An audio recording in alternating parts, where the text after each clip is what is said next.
గుంటూరు జిల్లాలో వైఎస్ పాదయాత్ర దెబ్బకు తెలుగుదేశం పార్టీ మట్టి కరిచిన టైంలో కూడా టీడీపీని గెలిపించిన ఏకైక అసెంబ్లీ సెగ్మెంట్ పొన్నూరు. 1983లో టీడీపీ శకం ప్రారంభమైన తర్వాత ఒక్క 1989 ఎన్నికల్లో మినహాయించి మరెప్పుడూ ఓటమి ఎదుర్కోని కంచుకోట, పైగా ధూళిపాళ్ల కుటుంబానికే పరిమితమైన నియోజకవర్గం.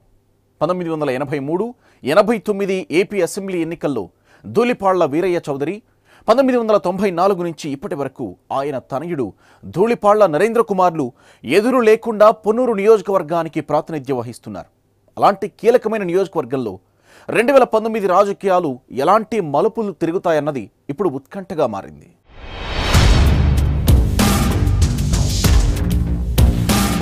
పొన్నూరు నియోజకవర్గం రాజకీయ చైతన్యమున్న ప్రాంతం. స్వతంత్రోద్యమ కాలంలోనే దేశవ్యాప్తంగా మంచి గుర్తింపు దక్కించుకుంది. అనేక మంది రాజకీయ ఉద్దండుల జన్మస్థానం. సుదీర్ఘ పార్లమెంటేరియన్గా గిన్నిస్ బుక్లో పేరు సంపాదించుకున్న ఆచార్య ఎన్జీ రంగా పొన్నూరు సమీపంలోని నిడుబ్రోలులో జన్మించారు. గాంధీజీ పిలుపు మేరకు నిడుబ్రోలు ప్రాంతంలో రాజకీయ పాఠశాలలు నడిపి ఎందరో నాయకుల్ని దేశ స్వతంత్రోద్యమానికి అందించిన ఘనత సాధించారు. జాతీయ స్థాయిలో చేనేత ఉద్యమాన్ని నడిపిన ప్రగడ కోటయ్య పొన్నూరు ప్రాంతానికి చెందినవారే. కేంద్ర మంత్రిగా పనిచేసిన పాములపాటి అంకినీడు ప్రసాద్, రాష్ట్ర రెవెన్యూ మంత్రిగా చేసిన ధూళిపాళ్ల వీరయ్య చౌదరి వంటి నాయకులు పుట్టిన గడ్డ పొన్నూరు అసెంబ్లీ సెగ్మెంట్.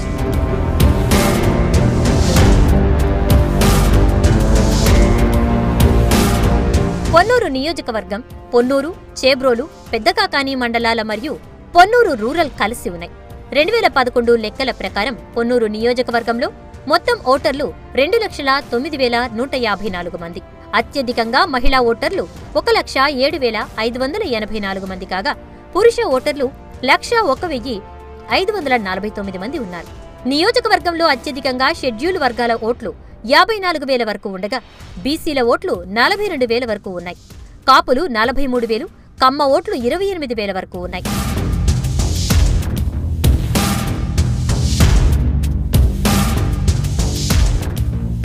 దేశ స్వతంత్ర్యం అనంతరం 1952లోనే పొన్నూరు అసెంబ్లీ నియోజకవర్గంగా ఏర్పాటైంది. 1952 నుంచి 1983 మధ్య 7 సార్లు కాంగ్రెస్ అభ్యర్థులకు ఇక్కడి ఓటర్లు పట్టం కట్టారు. ఆ తర్వాత 1989లో మరోసారి కాంగ్రెస్ అభ్యర్థి గెలుపొందారు.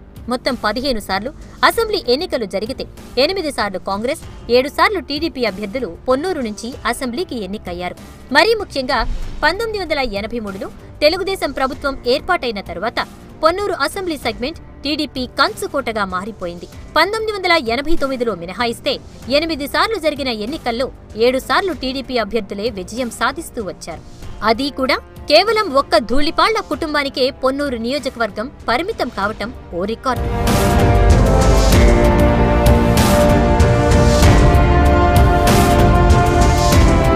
1983-85 ఎన్నికల్లో ధూళిపాళ్ల వీరయ్య చౌదరి టీడీపీ అభ్యర్థిగా పొన్నూరు నుంచి 2 సార్లు అసెంబ్లీకి ఎన్నికయ్యారు. ఆయన ఎన్టీఆర్ మంత్రివర్గంలో రెవెన్యూ శాఖను నిర్వహించారు. ఆ తర్వాత 1994 నుంచి 2014 వరకు జరిగిన 5 ఎన్నికల్లో ఆయన కుమారుడు, ప్రస్తుత టీడీపీ సిట్టింగ్ ఎమ్మెల్యే ధూళిపాళ్ల నరేంద్ర కుమార్ చౌదరి పొన్నూరు శాసనసభ నియోజకవర్గానికి తిరుగులేని నేతగా కొనసాగుతున్నారు. 2004 వైఎస్ రాజశేఖర రెడ్డి ప్రభంజనంలో కూడా పొన్నూరులో ధూళిపాళ్ల నెగ్గుకొచ్చి అందరినీ ఆశ్చర్యపరిచారు.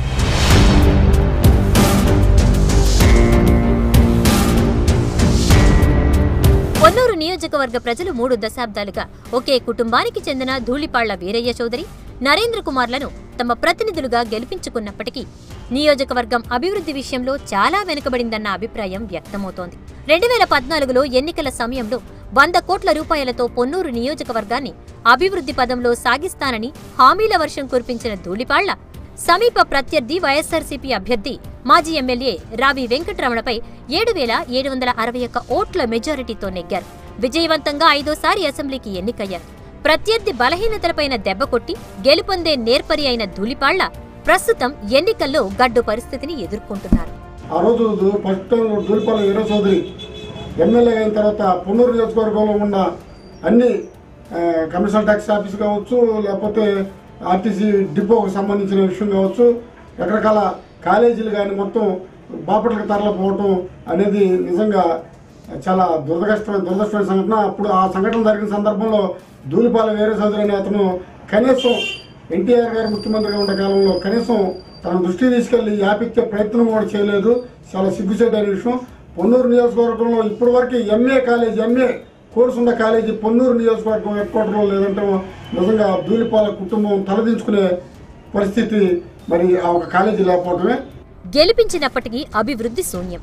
రాష్ట్ర ముఖ్యమంత్రిగా చేసిన వైఎస్ రాజశేఖర రెడ్డి హవా ఉన్న సమయంలో కూడా పొన్నూరు నియోజకవర్గ ప్రజలు జిల్లాలోని ఒకే ఒక్క ఎమ్మెల్యేగా టీడీపీ తరపున ధూళిపాళ్ల నరేంద్ర కుమార్ను గెలిపించుకున్నప్పటికీ ఆయన మాత్రం పొన్నూరుకు చేసింది ఏమీ లేదనే విమర్శలు వ్యక్తమవుతున్నాయి. గెలిచిన ప్రతిసారి ఎవరి విషయంలోనూ జోక్యం చేసుకుని ధూళిపాళ్ల నరేంద్ర కుమార్ 2014 తర్వాత ఎప్పుడూ లేనట్లు తన విశ్వరూపాన్ని నియోజకవర్గ ప్రజలకు చూపారు. ప్రత్యర్థి పార్టీకి చెందిన వారిపై అక్రమ కేసులు బనాయించడం, మైనారిటీల షాపింగ్ కాంప్లెక్స్లను కూల్చడంతో పాటు మున్సిపల్ కాంట్రాక్టు కార్మికుల్ని తొలగించడంతో చాలా వర్గాల నుంచి వ్యతిరేకత ఎదుర్కొంటున్నారు. గత 35 సంవత్సరాల నుంచి పరిపాలిస్తున్న నరేంద్ర కుమార్ గారు చేసిన అభివృద్ధి శూన్యం. ఆయన ఎలక్షన్ వచ్చేటప్పటికి తెలుగుదేశం పార్టీ కానీ ఇంకో రకంగా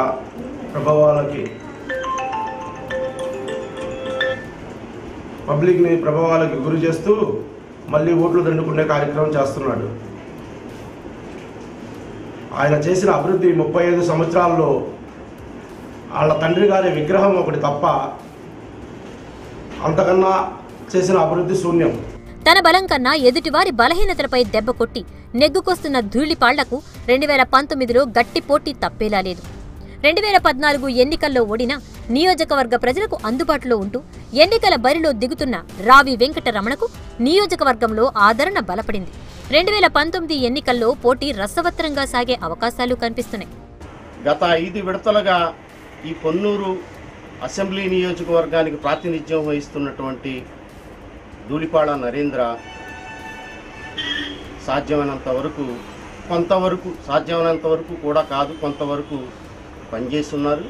కానీ ఈ ఎక్కడ వేసిన గొంగళ అక్కడే ఉంది తప్ప ఈ నియోజకవర్గం అభివృద్ధి చెందిందంటూ ఏమీ లేదు. ఇంకా చాలా చేయాల్సిన పరిస్థితి అయితే ఉంది. ఎందుకంటే వార్డుల్లో సిమెంట్ రోడ్లు వేసాను, అండర్ గ్రౌండ్ డ్రైనేజ్ సిస్టమ్ సరిగా లేదు. ఈ సిమెంట్ రోడ్లు వేస్తే అభివృద్ధి అనేది మాత్రం కాదు. పొన్నూరు మెయిన్ కూడలి ఈరోజు ఉదయం పూట సాయంత్రం పూట ట్రాఫిక్ జాములతో సరైన ట్రాఫిక్ వ్యవస్థ లేక ఈ ప్రజలు ఎంత ఇబ్బంది పడుతున్నారో ఆయనకు కూడా తెలుసు. 5 విడతలుగా శాసనసభ్యుడిగా పనిచేస్తున్నాడు.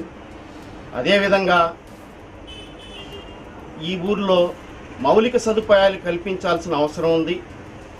కనీసం సుమారుగా చుట్టుపక్కల గ్రామాల నుంచి ప్రతిరోజు 1,00,000 మంది జనం ఈ ఊర్లో ప్రయాణం చేస్తూ ఉంటారు. కనీసం సాయంత్రం పూట ఫ్యామిలీస్తో పిల్లల్ని తీసుకొని ఒక ఆహ్లాదకరమైనటువంటి పరిస్థితి, ఒక పార్కు లాంటిది కూడా లేనటువంటి దౌర్భాగ్యపు స్థితి ఈ నియోజకవర్గంలో ఉంది. 1989లో ఒక్క పర్యాయం మాత్రం కాంగ్రెస్ తరపున చిట్టినేని వెంకట్రావు పొన్నూరు ఎమ్మెల్యేగా గెలుపొందారు. ఆయన తన 5 ఏళ్ల పదవీ కాలంలోనే పొన్నూరు ప్రజలు మరచిపోలేనంత అభివృద్ధి చేశారనే అభిప్రాయం ఉంది. పొన్నూరు పట్టణ ప్రజల దాహార్తిని తీర్చే 100 ఎకరాల మంచినీటి చెరువు నిర్మాణం, ఇందిరాగాంధీ, అనురాధ, రాజీవ్ గాంధీ షాపింగ్ కాంప్లెక్స్ ఏర్పాటు తదితర అభివృద్ధి కార్యక్రమాలు ఆయన హయాంలోనే జరిగాయి. ధూళిపాళ్ల 25 ఏళ్లుగా పవర్లో ఉన్న నేటికి పొన్నూరు పట్టణం నీటి కటకటతో అల్లల్లాడుతోందనే నిరసనలు వ్యక్తమవుతున్నాయి. ఈ ప్రాంతానికి కాస్తో కూస్తో కాంగ్రెస్ హయాంలో అభివృద్ధి జరిగింది. కానీ 25 సంవత్సరాలు ధూళిపాళ్ల నరేంద్ర కుమార్ గారు కానివ్వండి, 7 సంవత్సరాలు 8 సంవత్సరాలు వాళ్ళ నాన్నగారు అయినటువంటి ధూళిపాళ్ల వీరచౌదరి గారు కానీ వీరి హయాంలో పొన్నూరు ప్రాంతానికి జరిగినటువంటి అభివృద్ధి ఏమీ లేదు. ఎందుకంటే మీరు గమనించినట్టయితే ఊరైతే పెరిగింది కానీ ఇక్కడ ఎటువంటి మౌలిక సదుపాయాలు లేవు. మురుక్కాలలు కానివ్వండి, అలాగే మనకు దగ్గరలోనే తుంగభద్ర డ్రైనేజ్ ఉన్న ఈ డ్రైనేజ్ మొత్తాన్ని తీసుకెళ్ళి దాంట్లో కలపవచ్చు. కానీ ఇక్కడ డ్రైనేజ్ వ్యవస్థ సరిగ్గా లేక 365 రోజులు, సంవత్సరానికి 360 రోజులు దోమలతో ప్రజలు బాధపడుతూ ఉంటారు. మరి వీరు చేసినటువంటి అభివృద్ధి ఏమీ లేదు. అలాగే ట్రాఫిక్ నియంత్రణ కానీ, ఏదైనా కాలేజీ కానీ మీరు గమనించినట్టయితే ఇక్కడ స్వర్గీయ వైఎస్ రాజశేఖర రెడ్డి గారి హయాంలో గుదిబండి వెంకటరెడ్డి గారి కోరిక మేరకు పొన్నూరు పట్టణానికి పాలిటెక్నిక్ కాలేజీ కూడా వచ్చింది. కానీ దౌర్భాగ్యం ఇంత మటుకు ఆ కాలేజీకి కనీసం స్థలం కూడా లేదు. దౌర్భాగ్యం ఇవాళ పొన్నూరు పట్టణానికి 2 పూట్ల మంచినీళ్ళు కూడా రావు. ఇది ఎంత దౌర్భాగ్యం అంటే దీని మీద కూడా ఎటువంటి చిత్తశుద్ధి లేదు ఎమ్మెల్యే గారు. ఆయన అభివృద్ధి తప్పితే ఈ నియోజకవర్గానికి ఆయన చేసింది ఏమీ లేదు. పొన్నూరు నియోజకవర్గంలో తెలుగుదేశం పార్టీ తరపున 5 సార్లు ఎమ్మెల్యేగా నెగ్గిన ధూళిపాళ్ల నరేంద్ర కుమార్ 6వసారి కూడా అదృష్టం పరీక్షించుకునేందుకు సిద్ధమవుతున్నారు. ఆయనకు గట్టి పోటీ ఇచ్చేందుకు వైఎస్సార్సీపీ తరపున మాజీ ఎమ్మెల్యే రావి వెంకటరమణ రెడీగా ఉన్నారు. 2009లో ప్రత్తిపాడు ఎమ్మెల్యేగా నియోజకవర్గంలో అభివృద్ధిని తారాస్థాయికి తీసుకెళ్లిన రావి వెంకటరమణ 2014లో పొన్నూరు నియోజకవర్గంలో వైకాపా తరపున పోటీ చేసి ఓడిపోయారు. అయినా పొన్నూరు నియోజకవర్గ ప్రజలకు ఎల్లప్పుడూ అందుబాటులో ఉంటూ తన క్యాడర్ను అభివృద్ధి చేసుకున్నారు. సమస్యల పరిష్కారంలో తానున్నానంటూ స్థానిక ప్రజల మన్ననల్ని సాధించారు. 2019లోనూ పొన్నూరు నుంచి వైఎస్సార్సీపీ అభ్యర్థిగా అదృష్టం పరీక్షించుకునేందుకు ఆయన సిద్ధమవుతున్నారు.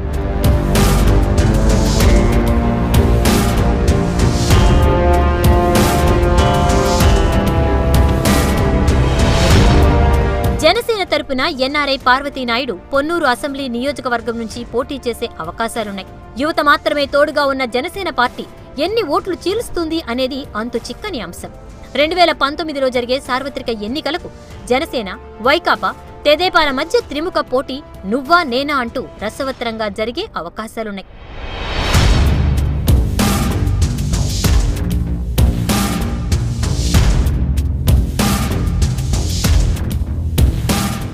విజయనగరం జిల్లా పార్వతీపురం, గుంటూరు జిల్లా పొన్నూరు నియోజకవర్గాల డీటెయిల్డ్ పొలిటికల్ రిపోర్ట్ చూసాం. మరిన్ని నియోజకవర్గాల డిపిఆర్లతో మళ్ళీ కలుద్దాం. Stay tune to AP 24/7 news is moment.